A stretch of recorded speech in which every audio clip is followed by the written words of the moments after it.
I realized we'd made a feminist action movie when people told me that we'd made one. Well, they make good stories, don't they, those subjects. And I was always fascinated by a female road warrior. She's just such an incredible character. You know, she's really desperate to survive. The challenge for me was to make her, I suppose, the quiet, private hell in which she's living relatable and understandable for people. So in the case of someone like Christian Bale, we decided to use the real person as the mold, that there's nothing better, more specific and truthful than an actual person. Whenever you're telling a story about true life events and about real people, there's a tremendous responsibility / burden to get it right. Dalton Trumbo is a very theatrical man. His voice was down there, but he also had an inflection of his voice, and he would often go up in it. So I, playing Kate, could use certain things that I haven't worked out inside my life to put into Kate, but that's my secret. And I don't understand why.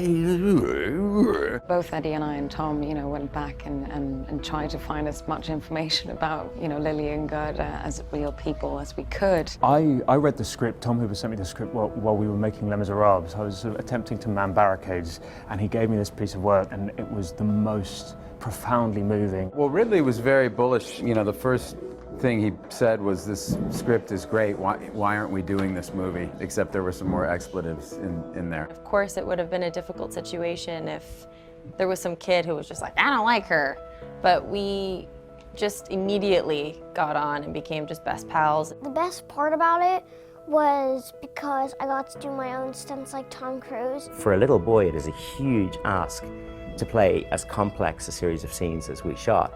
That was the thing that I would sometimes wake up in a cold sweat about. You know, the first thing I said to Danny when I met him was like, well, you know, I don't look anything like this guy. And Danny was like, well, that's not what I'm interested in. I'm interested in capturing an essence. If you know how to play a role, then where's the challenge and where's the fun? And I read the script and I thought, God, I actually have no idea where to begin with this. I must say, you do have moments where you feel overwhelmed. You say, are we crazy?